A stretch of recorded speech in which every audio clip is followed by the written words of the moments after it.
brains our brains crave control and predictability and routine, and throwing a wrench in the works and having an unexpected change can trigger our anxiety and overthinking, like, oh, what might happen, and this loss of control um, can be irritating, right? um, and so oftentimes we might feel some procrastination over dealing with the inevitable. Um, we might feel some irritability just because we're uncomfortable. We might not know what's going on. And we might feel some burnout, right? Um, and burnout is very real, and we'll touch upon it more later on. But yeah, we can feel all of these things.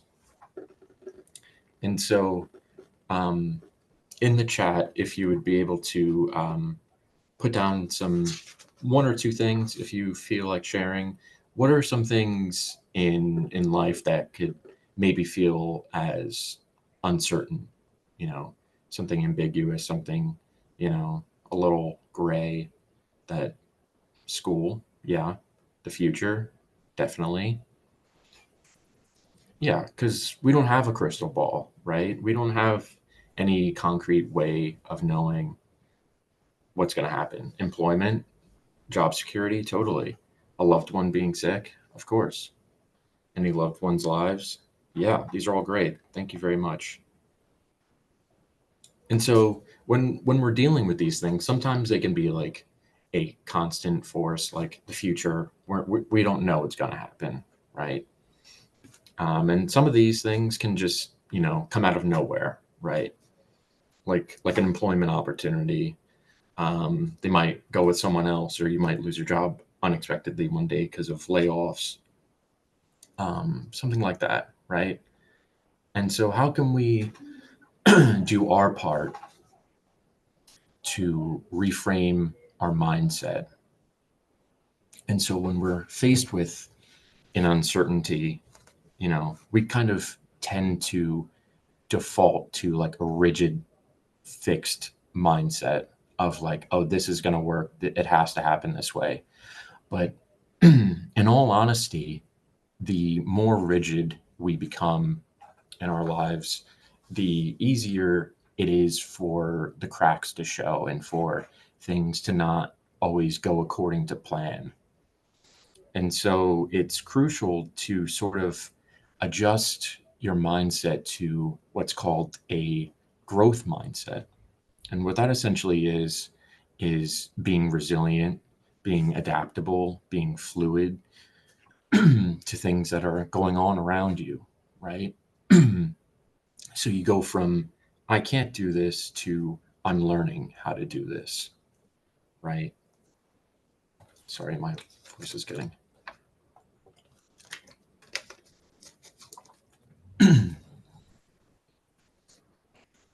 So within this growth mindset, we turn setbacks into feedback, and we turn mistakes into lessons, and confusion into opportunities to learn and maybe develop a greater sense of the bigger picture or what is going on.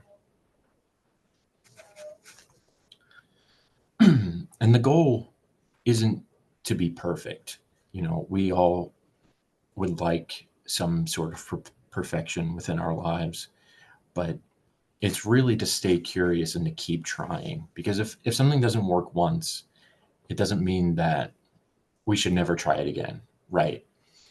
It means we should keep trying, maybe adapt, maybe try something different, but still similar, and just keep chugging along.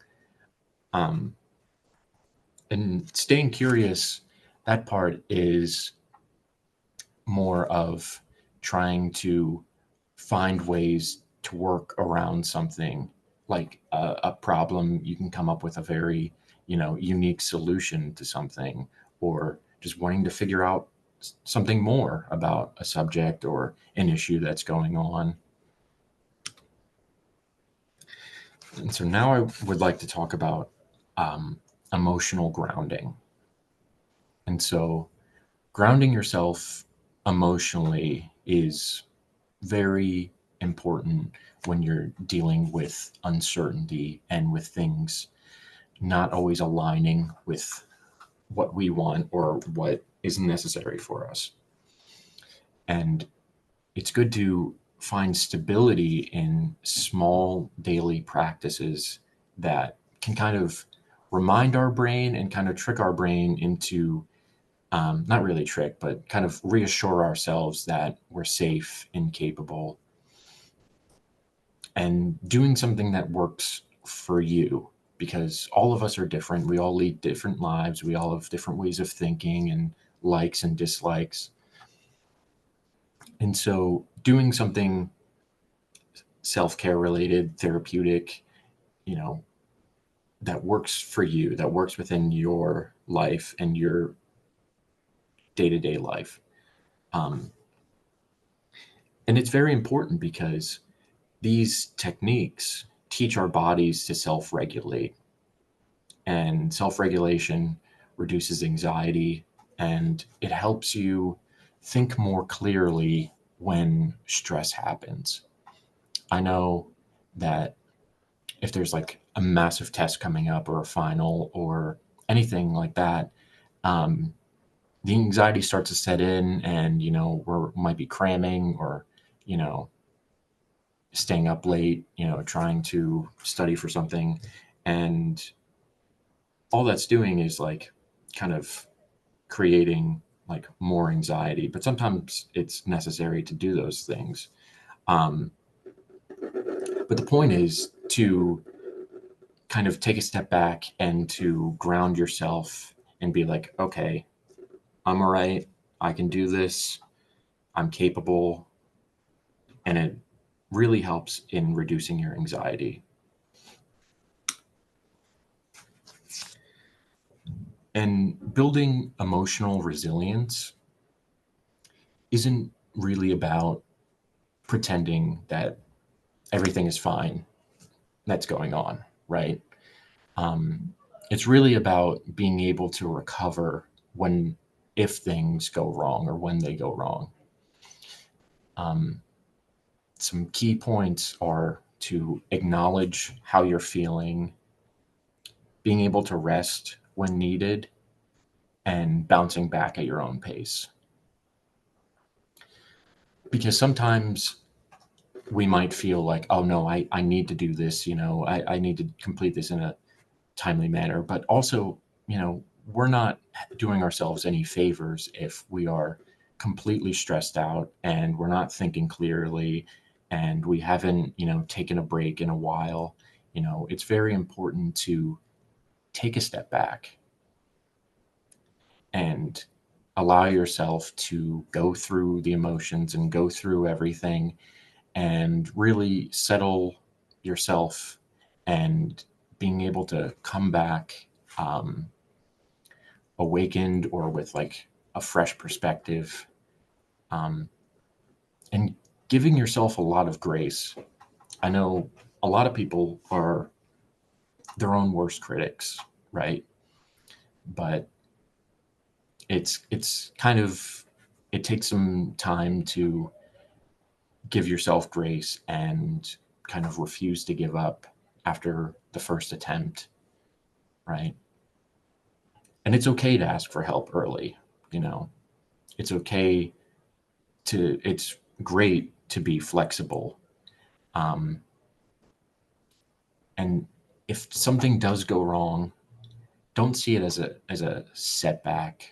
Don't see it as a failure. Don't see it as like, oh, my life is over. Instead, try to frame it as, okay, that door closed. Let's open this other door, right? Let's redirect elsewhere. Because if we just stop at every door that closes, right, we're not going to look around and see if there's any other ones opening, right? So it's good to redirect and see, like, okay, recoup, let's go in a different direction, that still might be similar. Like, let's say your major isn't working for you and you might not be as passionate about it, or maybe you've had too many attempts for a certain class and you're like, oh, well, I can't ever work in this field. But that's not necessarily true, because you can do something within the field, right?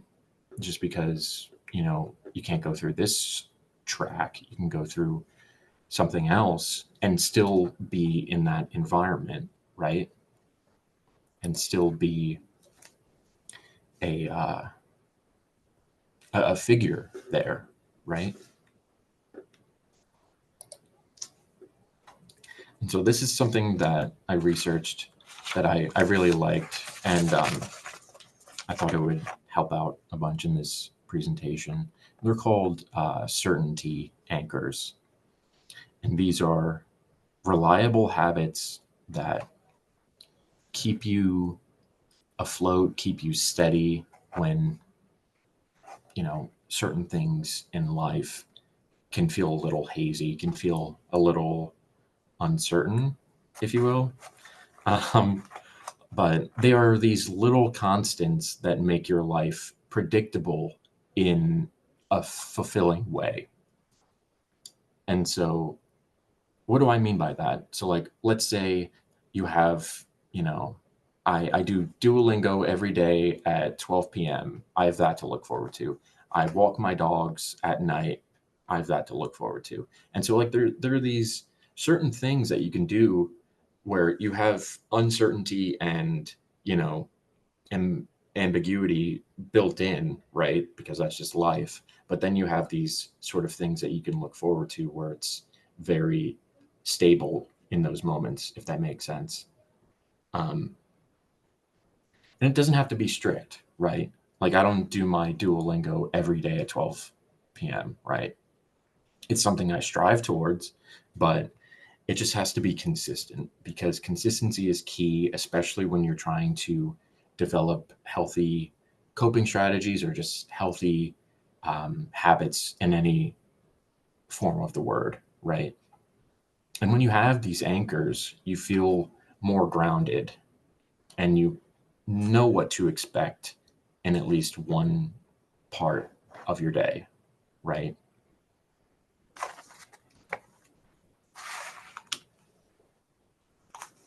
So let's talk about how we can recognize stress when it inevitably hits, right? Because stress builds up, right? And it lives in your body, and your body gives you warning signs first. Like, oh, do I have a bad stomach ache? Well, what do I have coming up that might be a little stressful or stress inducing? It could be a midterm or a final or whatever. Do I have tense shoulders? Do I am still drinking a ton of water, but I still get a lot of headaches, or whatever it could be? Or, you might be thinking a little cloudy. And these are signals that you're sort of reaching your limit, right?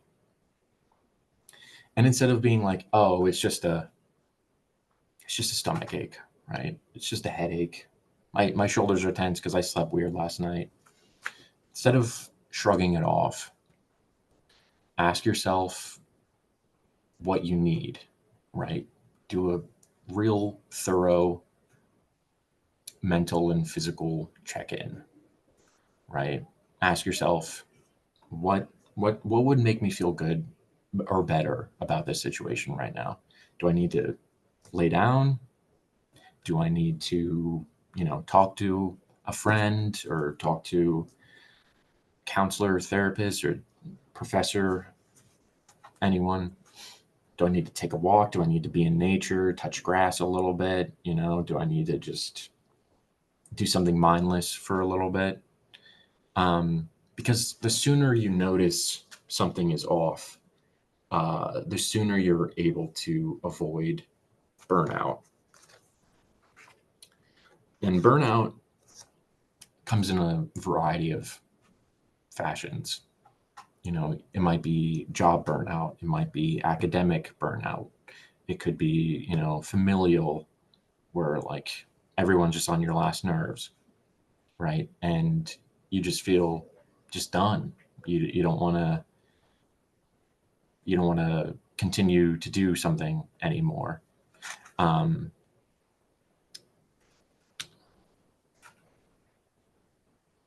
and so as we are navigating change that's going on, that will always go on, we have to recognize that change is really a constant part of life.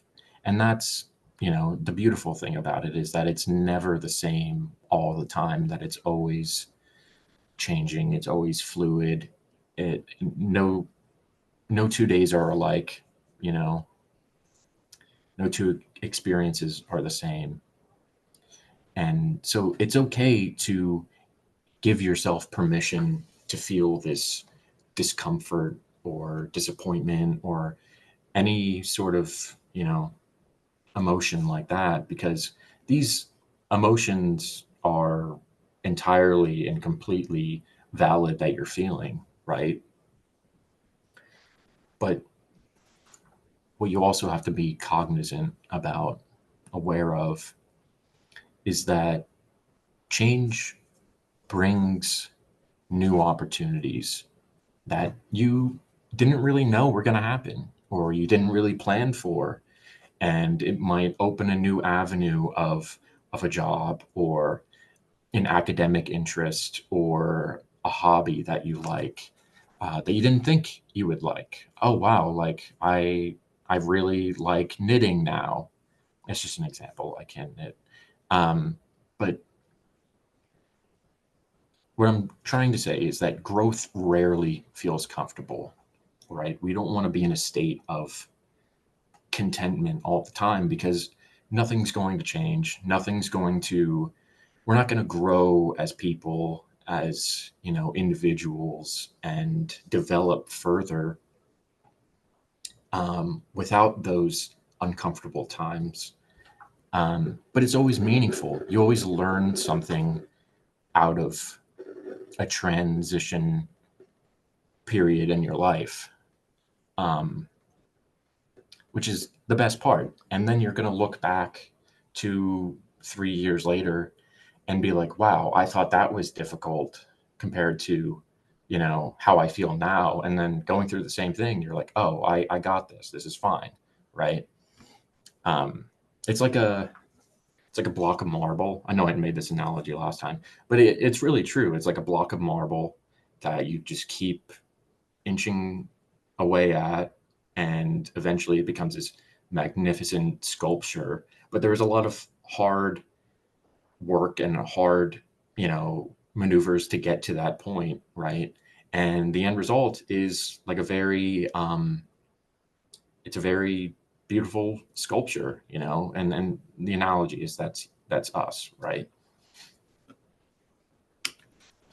And so communication during transitory phases of our lives, um, honest communication is very key. It's very important, because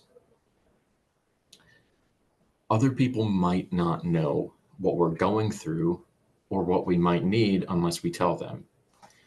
Um, I haven't met anyone who can read minds, um, and assumptions aren't aren't helpful, right? They lead to conflict. They lead to misconceptions. They lead to a whole host of things that might not be true, could be true, but there's no way of knowing because you just assumed it, right? And so when we're communicating with people, we need to kind of clarify our expectations and ask questions instead of overthinking. Like if you truly don't know something, maybe it's about something someone said, and you're kind of reading into it really, really bad, right? Um, Instead of, spiraling, we could, well, what did you mean by that? And practice active listening.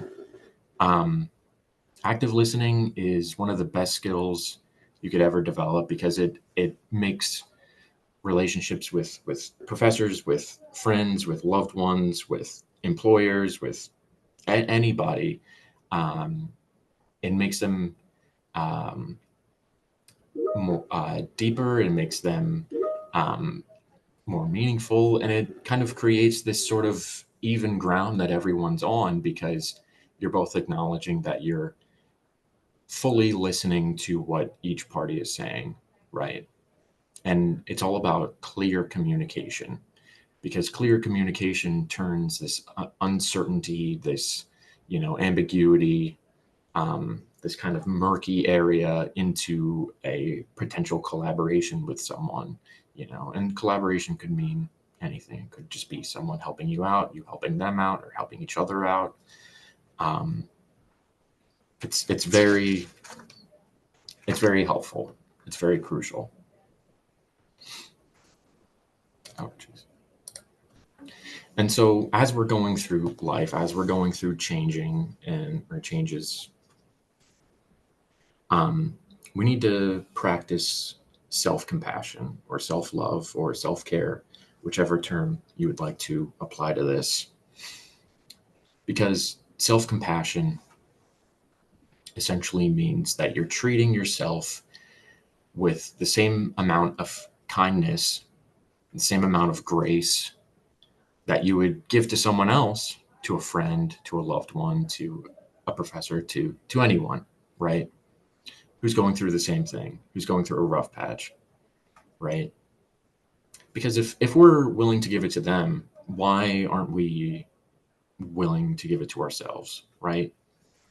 Because we are our own best advocates, right? We're our own, um, you know, people, right? So give yourself grace, give yourself kindness, give yourself all of the good stuff. And it's okay to be, less than perfect. It's okay to not be okay, right? To have bad days, to make mistakes, to be yourself, right? You have full permission to be yourself from yourself. And it's okay to do what works best for you, right? Because we're all different.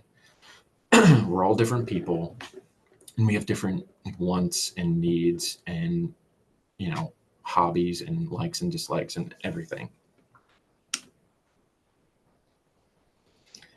And it's okay to, and it's even encouraged to create a support network because the sense of community is essential. It's crucial. Um, it might not always be easy, but it is well worth it to find people who make you feel seen, who make you feel validated and heard and valued. And these could be friends, they could be classmates, professors, employers, coworkers, because these support networks aren't just for the bad days that we might and will have. They're for everyday wellness.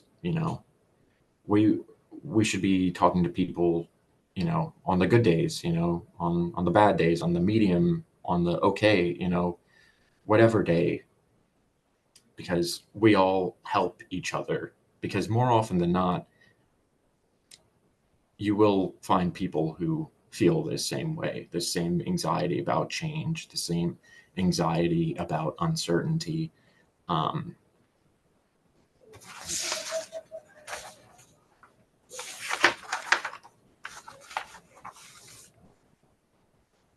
and so, going back to what I said earlier about the certainty anchors, here are some daily wellness tools that will go a long way.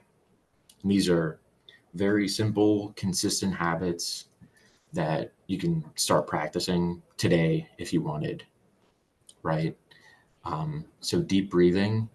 So you do 4 seconds in and 6 seconds out. And this calms your nervous system. It helps you self regulate. It helps you stay grounded within whatever difficulty you might be facing at that time, right? Go out in nature or go out, walk anywhere, because this helps you, again, stay grounded, kind of lets you reflect, lets you zone out and just experience life in the simplest form. Limiting screen time. For those of you who were at my leadership lunch a couple weeks ago, know that I talked about a digital detox. So limiting your screen time is very important before bed, because it affects sleep, it affects our focus the next day, it affects so many things. And also, as we go through these, as we implement these more, we can start checking in with ourselves. We can start asking, how am I really doing? Do some deep introspection. You might know the term, like, either, look in your own backyard, like look what's going on in your life, see like how you're feeling, and not just externally, right, but like internally, because it helps keep you self-aware, it helps keep you grounded. And all of these little things that you can do compound together, and it snowballs into having some emotional availability, not availability, emotional stability over time, right?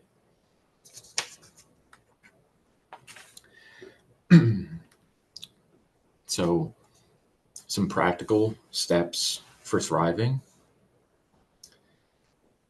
So, thriving through uncertainty is not about cutting out chaos. It's not about cutting out, the haziness or the, not knowing. It's about staying steady within it. You're like on a really raging waters in the ocean, and you're this little boat just staying steady with it, right? You're not crashing, you're just maintaining course. And it can start by maintaining a simple 1, 2, 3, however many you feel like you can handle, simple routines that you can count on throughout your day, throughout your week. And what we need to prioritize is focusing only what's within our control, right? Because I can't control, the weather or traffic or, whatever it could be. I can't control that. And the sooner we recognize that what's out of our control should be not necessarily out of our minds, but like not exactly worth worrying about than what's within our control. And it's great to schedule real rest away from devices, away from, whatever. It could be reading, it could be, a hobby, it could be sitting with your pets, or it could be, you know, it could be anything, right? Not just mindless scrolling. And some closing thoughts. Uncertainty isn't failure. It's transformation in progress in real time. And going back to what I said earlier, we have all overcome so much to get to this current point, this second in our lives. And we can and will get through all of this again, right? And then we'll look back again and be like, wow, that was a cakewalk. I don't know why I was feeling so uneasy about it, but when you're going through it, when you're, knee deep in chaos and uncertainty, you don't know, left from right. But after getting out of it, you're like, okay, that's why I was feeling that way. That's what was going on. I feel more growth. I feel, transformed by it, even if it was like a bad thing, you're kind of grateful for that experience in, in a way, because it made you an even stronger person, which is it's the goal. It's to be developed. It's to be constantly growing, right? So you all got this. And do you have any questions?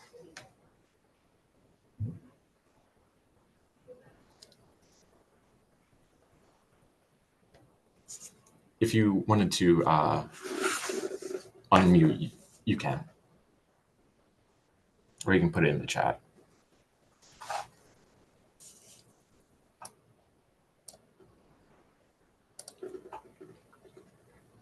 Doesn't have to be just questions. Could be comments, concerns. Of course. Thank you for coming, Faith.